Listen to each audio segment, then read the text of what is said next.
penyakit ni askar. Tapi Ahmad tak tahu lah sebab Ahmad ada penyakit sikit ni. Bapak tu saya cakap, bapak kena ambil lawai yang mana ni? Bapak tu saya cakap, bapak kena ambil lawai yang mana ni? Kelah ni lah. Boleh sihat, buat jadi. Kalau sesuai yang cakap, tak apa, kamu okey.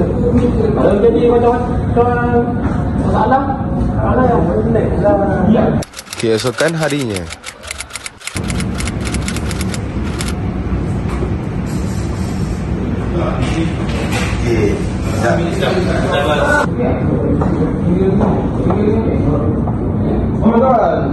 Alah, apa ni dah?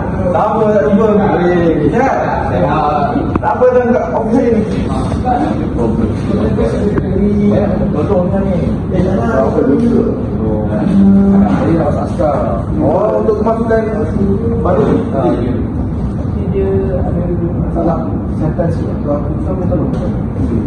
Untuk aku itu berat sikit. Kalau jantung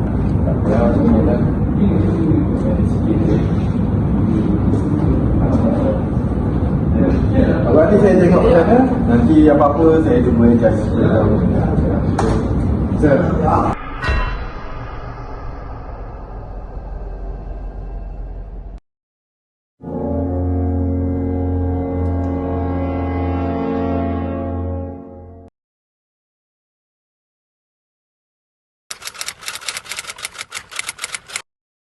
Ada tuan sikit.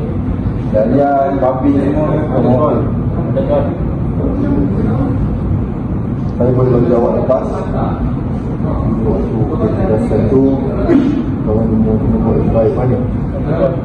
Kalau boleh kamu cover penat kamu dan bagi dapat kamu seorang ada jantung. Bagi tuan. Saja saya. Okey, bagi tuan.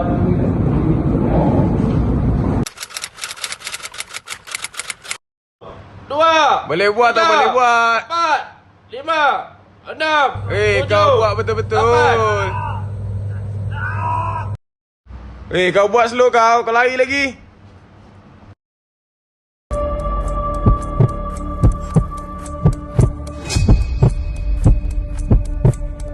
Stop. Stop. Apa ni?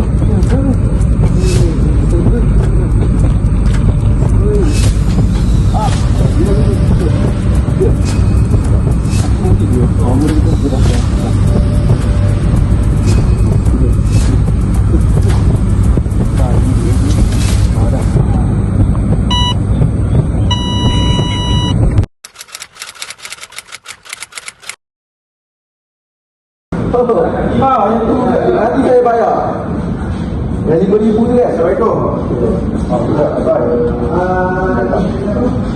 Harap, ni apa tu? Dah tanya ni. Macam mana dengan budak ni? Macam mana dia lepas? Buat jangan ni. Budak dia ni macam mana boleh nak cari? Ada apa masalah dia? Dah, dia buat meeting semua tak boleh, tak boleh, tak boleh. Macam mana betul-betul? Apa nama dia? Ini. Setelah kejadian tersebut, Jurulatih Jasmani telah melaporkan kepada pihak pegawai SPRM kerana merasa curiga dengan Kapten Afi yang melepaskan Ahmad dalam ujian kesihatan yang lalu, dan ia memaklumkan supaya pihak SPRM membuat siasatan lanjut.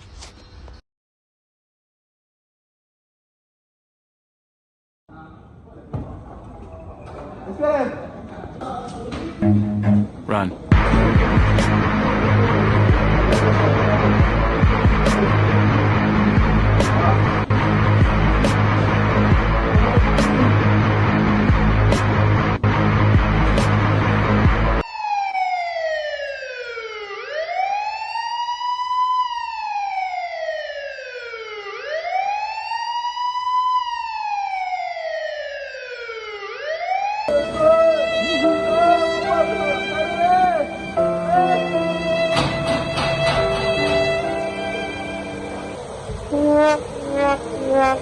Rasuah akan mencemarkan kehidupan anda.